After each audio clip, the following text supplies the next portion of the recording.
और माननीय स्वास्थ्य मंत्री जी को मैं कहना चाहता हूँ कि आपने बहुत बड़ी भूल की है। 111 सेव लाइफ हॉस्पिटल जैसे बेहतरीन और ताकतवर अस्पताल के ऊपर आपने जांच का आदेश देकर बहुत गलत काम किया। मैं लिहाज कर गया, वरना इस जांच कमेटी को मैं दौड़ा दौड़ा कर पीटता। मेरे 7 मरीज कोविड के हैं और 2 वेंटिलेटर पर हैं, इसलिए मैं लिहाज करके छोड़ गया, वरना ऐसे मंत्री और ऐसे अधिकारियों को मैं कूट के रख दूंगा।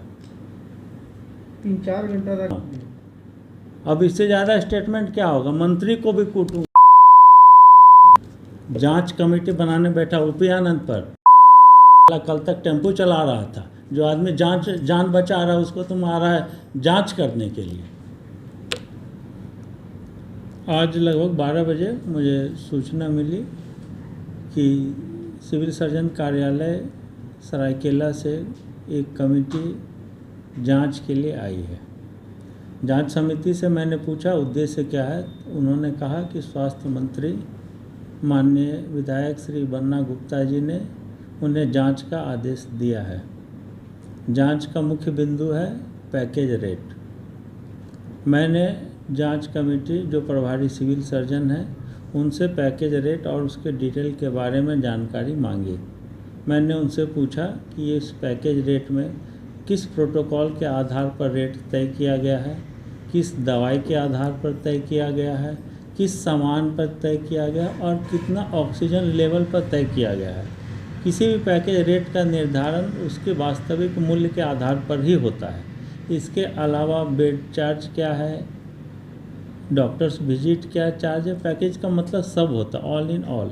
लेकिन झारखंड सरकार द्वारा किसी भी तरह का कोई भी पत्राचार आज तक अस्पताल को उपलब्ध नहीं कराया गया है जिससे पता चले कि पैकेज रेट क्या है।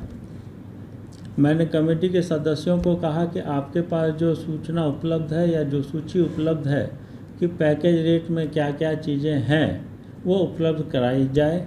उस पैकेज रेट का इलाज किस स्तर का उसमें दवाइयाँ इस्तेमाल होगी, वो कौन सी दवाइयाँ हैं वो उपलब्ध कराई जाए, क्योंकि एक एंटीबायोटिक 3500 का भी होता है, एक 400 का भी होता है।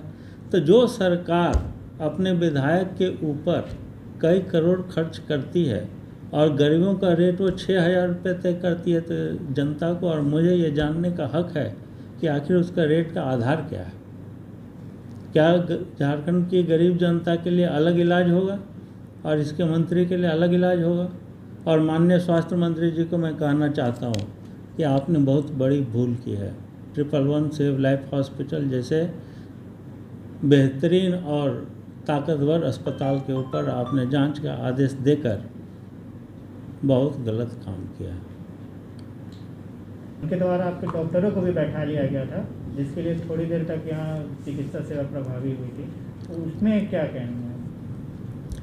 जो लोग भी डॉक्टर ओपी आनंद को जानते हैं उनको पता है कि मरीजों के सामने वो किसी भी कानून नियम किसी चीज़ को नहीं मानते हैं।